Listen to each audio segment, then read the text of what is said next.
Hello friend, welcome to Rakul preachers. आज हम लोग मणिपुर हिंसा के बारे में विस्तार से चर्चा करेंगे। यह लगातार लगभग 90 दिनों से यह हिंसा, उपद्रव, बलवा, हत्या, आगजनी जैसा माहौल वहाँ पर बना हुआ है। लगातार घटनाएं घट रही हैं। ये किसी भी लोकतांत्रिक देश के लिए एक चिंता का विषय है, और भारत ऐसे देश के लिए जहाँ पर विभिन्न प्रकार की जातियाँ रहती हैं, विभिन्न प्रकार के समुदाय रहते हैं, वहाँ पर जो मिलजुल कर रहते हैं। और ऐसे देश में अगर किसी एक राज्य में इस प्रकार की हिंसा हो तो कहीं न कहीं लोकतंत्र के माथे पर एक कलंक के रूप में है। तो हम लोगों को इस टॉपिक पर विधिवत चर्चा करनी है, एक एक बिंदु पर चर्चा करनी है। तो सबसे पहले हम वो तत्कालिक घटना देख लें। ये 3 मई 2023 को कुकी और नागा, ये मणिपुर की 2 आदिवासी जनजातियां हैं, और इन्होंने मैतेई समुदाय के खिलाफ एक आदिवासी एकता मार्च निकाला। और यह मार्च पूरे मणिपुर में निकाला गया, जिसमें दोनों समुदायों में हिंसक घटनाएं हुई। और 3 मई के शाम तक आते आते पूरे प्रदेश में हिंसा, बवाल, हत्याएं ये अपने चरम पर पहुंच गईं। और इतना ज़्यादा स्थिति अनियंत्रित हो गई कि राज्य सरकार को सेना और अर्धसैनिक बलों को बुलाना पड़ा। तो ये इतना महत्वपूर्ण टॉपिक है। ये पूरे भारतवर्ष के लिए एक शर्म की भी बात है कि हम एक राज्य की हिंसा को कंट्रोल नहीं कर पा रहे हैं। पर इसको हमको समझने के पहले हम तमाम घटनाओं पर भी इस पर विचार करेंगे। तो ये मैतेई समुदाय और कुकी नगा आदिवासी समुदाय के बीच एक खूनी संघर्ष है। और कुकी आदिवासियों ने नागा आदिवासियों ने मिलकर एक आदिवासी एकता मार्च निकाला।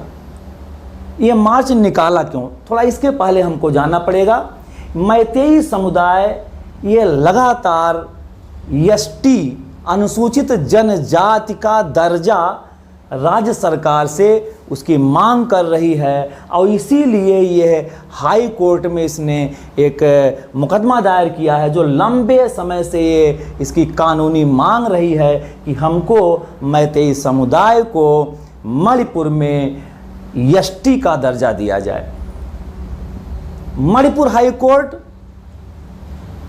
लगातार इसकी सुनवाई कर रही है, और 20 अप्रैल 2023 को उसने इस विषय पर एक निर्देश जारी किया, एक निर्णय दिया कि मणिपुर सरकार को निर्देश दिया कि मैतेई अनुसूचित जाति को या मैतेई समुदाय को अनुसूचित जाति का दर्जा देने हेतु वैधानिक कार्रवाई करे, और इसकी सूचना हमको 4 सप्ताह के अंदर दे। यही मूल घटना थी। कुकी और नागा जनजाति ये चाहते हैं कि मैतेई समुदाय को अनुसूचित जनजाति का दर्जा ना मिले, और मैतेई समुदाय चाहती है कि हमको अनुसूचित जनजाति का दर्जा मिले। और यही दोनों में खूनी संघर्ष का मेन कारण है। एक कुकी चाहते हैं कि मैतेई को ना मिले, और मैतेई चाहती है कि हमको अनुसूचित जनजाति शेड्यूल ट्राइब का दर्जा हमको प्राप्त हो, सरकार दे। तो लगातार ये वैधानिक कार्रवाई चल रही है, जिसमें एक एसटीडीसीएम है। STDCM schedule tribe demand committee Manipur.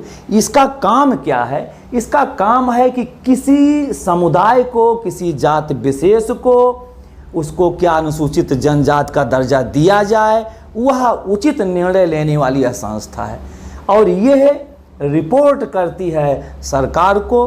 सरकार उसको, मान लीजिए अगर अनुसूचित जनजाति का दर्जा देना चाहती है सरकार, तो उससे कुछ आवश्यक वो प्रपत्र मंगाती है। तो ये STDCM ने सरकार से, चूँकि इसने हाई कोर्ट में एक अपना हलफनामा दिया कि सरकार से हमने सामाजिक आर्थिक जनगणना और एथनोग्राफिक रिपोर्ट हमने मांगा था और सरकार ने उसको उपलब्ध नहीं कराया, इसीलिए इनको मैतेई समुदाय को जनजाति का दर्जा देने में, हमको रिपोर्ट प्रस्तुत करने में हमको परेशानी हो रही है। इसी के उपलक्ष्य में सरकार ने, हाई कोर्ट ने सरकार को ये निर्देश दिया।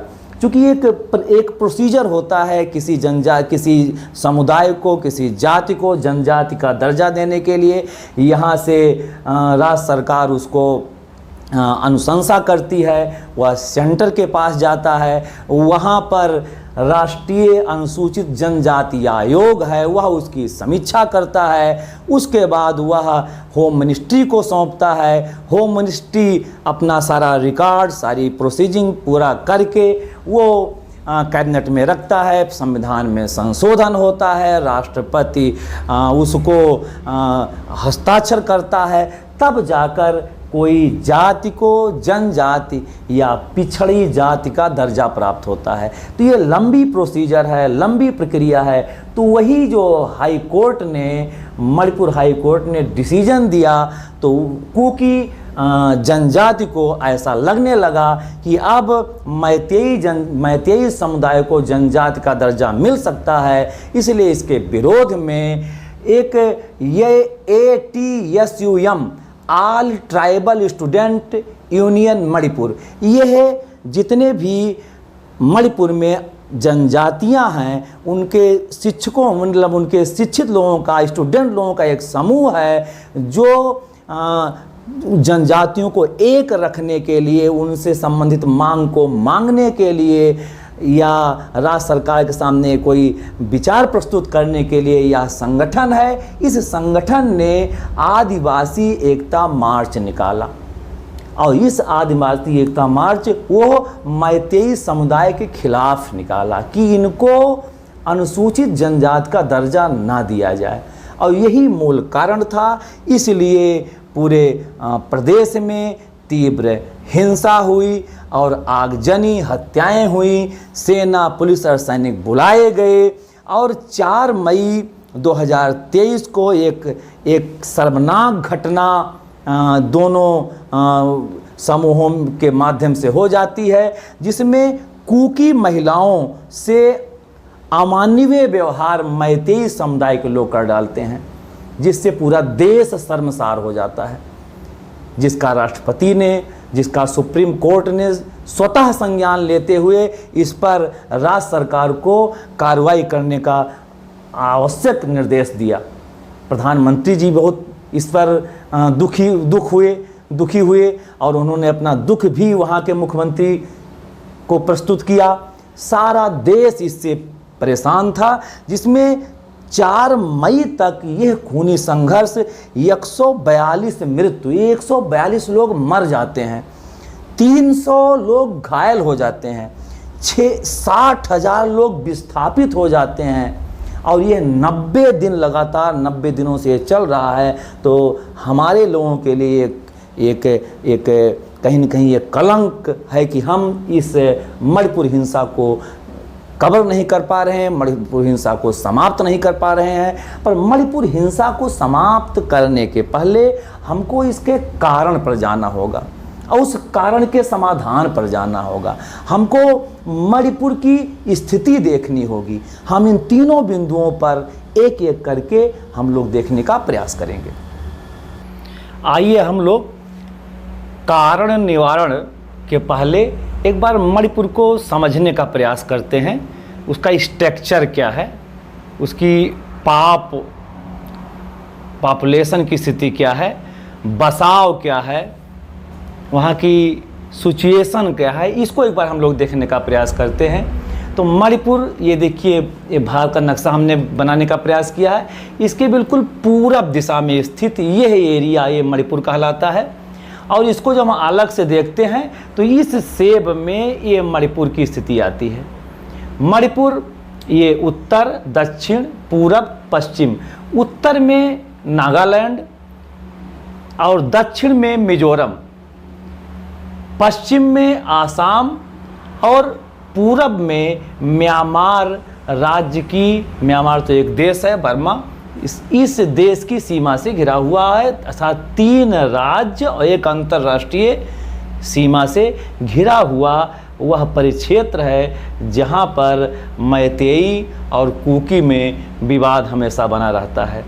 यह इसकी राजधानी ये बिल्कुल बीच में इम्फाल है और ये इसके चारों तरफ 9 पहाड़ियाँ हैं, चारों तरफ 9 पहाड़ियों से घिरा हुआ है और बीच में ये घाटी, अंडाकार सेब की एक घाटी है जो प्लेन एरिया कहलाती है और वहीं पर इसकी राजधानी है।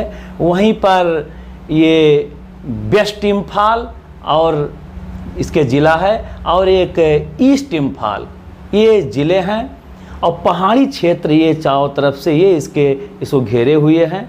इसमें घाटी क्षेत्र में इस मणिपुर का क्षेत्रफल है तो घाटी क्षेत्र 10% आता है।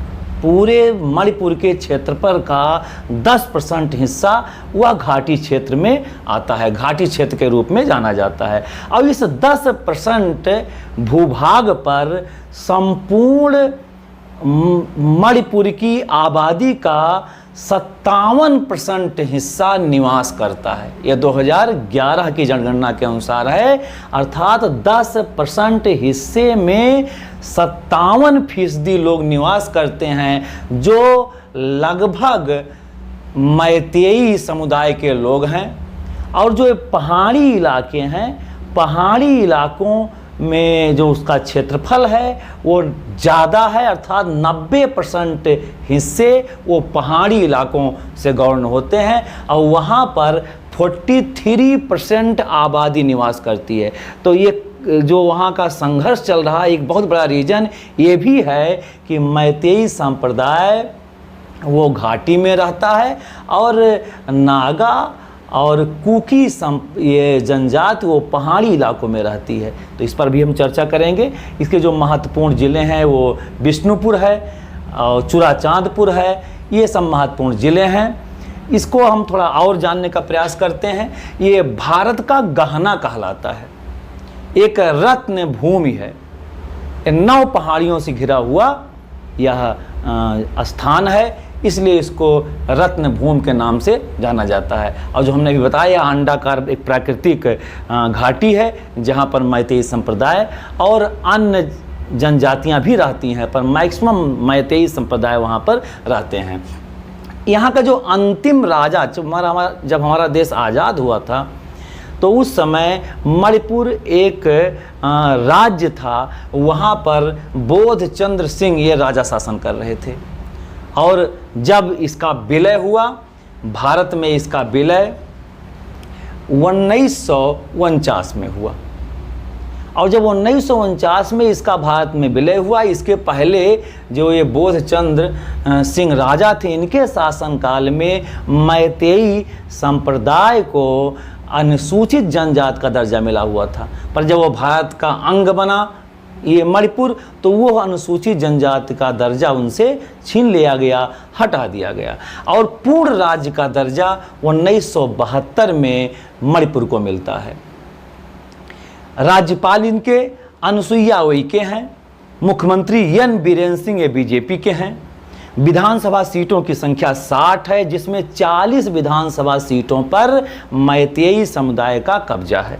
ये भी एक रीजन है संघर्ष का।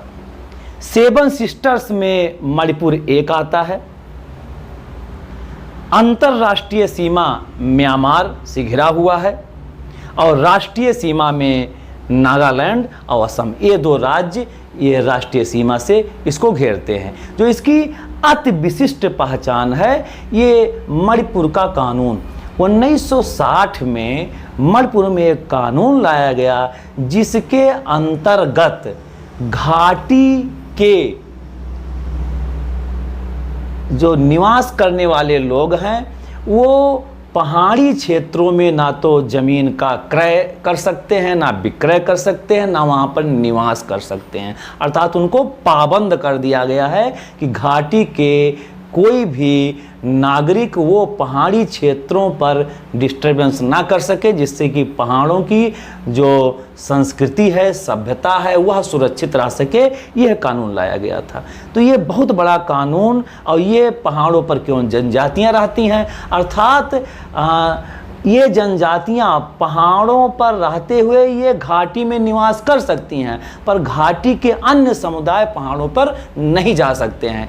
एक ये भी बहुत बड़ा रीज़न है कि मैतेई संप्रदाय कहता है कि हमारे लिए स्थान कम पड़ जा रहा है, हमारे यहाँ घाटी में पहाड़ी लोग आकर निवास कर सकते हैं, अर्थात जनजातियाँ आकर निवास कर सकती हैं और हम वहाँ पर नहीं कर सकते हैं। ये भी एक रीज़न है।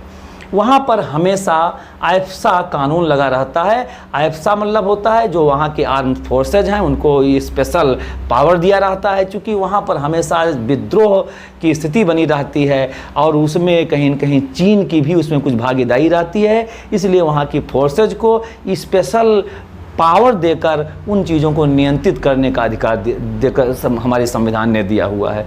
तो ये आइफ्सा का full form arms forces special power act, जो 16 ज़िले हैं, अर्थात हमारे मणिपुर में कुल 16 ज़िले हैं। 16 ज़िलों में जो आदिवासी बाहुल्य वाले ज़िले हैं वो चुराचांदपुर, कांगो, कपी, ये सभी जो ज़िले हैं यहाँ पर आदिवासी ज़्यादा पाए जाते हैं। और गैर आदिवासी जो इलाके हैं वो राजधानी इम्फाल, उसमें पूर्वी और पश्चिमी इम्फाल और विष्णुपुर, थौबल, ये जो ज़िले हैं यहाँ पर गैर आदिवासी की संख्या ज़्यादा है। तो ये हम एक प्रकार से मणिपुर को यहाँ समझने का प्रयास हमने किया है। अब हम इसके अगले चरण में कारण और निवारण, हिंसा को कैसे ख़त्म किया जाए, हिंसा के महत्वपूर्ण और कौन के, मैतेई संप्रदाय की क्या मांग है, मैतेई संप्रदाय क्या चाहता है और ये कुकी संप्रदाय क्या चाहता है, अब इस पर भी थोड़ा हम लोग इसमें चर्चा करेंगे। मित्रों, आइए हम लोग देखते हैं अब मणिपुर की हिंसा के कारण और निवारण। कौन कौन से कारण थे और उसका निवारण क्या हो सकता है, उन विषयों पर भी हम चर्चा कर लें। तो कारण में हमने यहाँ दिया है कि मैतेई समुदाय क्या चाहते थे और कुकी और नागा समुदाय उनका क्या तर्क था और उसका निवारण क्या क्या हो सकता है, ये हमने यहाँ पर लिखने का प्रयास किया है। तो सबसे पहले हम लोग देखते हैं कि मैतेई संप्रदाय या मैतेई समुदाय की स्थिति क्या है, वो क्या चाहते हैं। तो यहाँ पर देखिए हमने रखा है कि मैतेई जो समुदाय है वो मणिपुर के 10% हिस्से में रहता है। 57% आबादी 10% हिस्से में निवास करती है और इनको पहाड़ों पर रहने की इजाज़त नहीं है। इनकी सबसे बड़ी जो इनका एक मलाल है, जो इनकी समस्या है कि जो ये एसटी हैं अर्थात कुकी और नागा है, वो हमारे क्षेत्रों में आकर आसानी से कानूनन निवास कर सकते हैं, पर हम पहाड़ी क्षेत्रों में नहीं जा सकते हैं। तो ये इसलिए इनकी हमेशा से मांग रही है कि हमको एसटी का दर्जा दिया जाए। 1949 से पहले एसटी का दर्जा इनको मिला हुआ था। ये उस लाभ से ये परिचित हैं, वो सुविधाएं इनको प्रदान की गई थी। पर जब मणिपुर भारत का अंग बना तो सुविधाएं समाप्त कर दी गई। तो ये तभी से धरना प्रदर्शन और अपनी मांग ये लेकर राज्य सरकार और तमाम संस्थाओं के पास ये लगातार करते आ रहे हैं। म्यांमार और बांग्लादेश की घुसपैठ, इनका एक ये भी तर्क है कि इधर कुछ वर्षों में म्यांमार और बांग्लादेश से घुसपैठ हमारे इस घाटी इलाके में हो जाने के कारण हमारे यहाँ पाप डेंसिटी और बढ़ गई है, जनसंख्या घनत्व और बढ़ गया है, रहना दूभर हो गया है। और वो 2021 में म्यांमार में सैनिक तानाशाह तख्ता पलट के कारण म्यांमार वासी, म्यांमार के लोग शरणार्थी के लिए हमारे इस एरिया में तीव्र गति से उनका आना शुरू हो गया। यहाँ पर दिया है उन्होंने, चूड़ाचांदपुर ज़िले में अचानक गांव का बढ़ जाना, वो चूँकि इसी क्षेत्र में वो म्यांमार इसी साइड में पड़ता है, इसलिए आसानी से वो इस क्षेत्र में आ जाते हैं। तो ये कहीं न कहीं पाप डायनेस्टी, जनसंख्या घनत्व का तीव्र बढ़ जाना, इनकी एक मांग का ये भी रीजन है। मैतेई समुदाय को संरक्षित पैतृक भूमि, परंपरा, संस्कृति की रक्षा हेतु इनका कहना है कि हमको एसटी का दर्जा मिलना ही चाहिए। तो ये तमाम रीजन मैतेई संप्रदाय, मैतेई समुदाय एसटी दर्जा हासिल करने के लिए वो बार बार न्यायालयों में देता है। इसीलिए न्यायालय ने उनकी बातों को रिस्पेक्ट करते हुए, उनकी बातों को समझते हुए ये मणिपुर गवर्नमेंट को आदेशित किया है।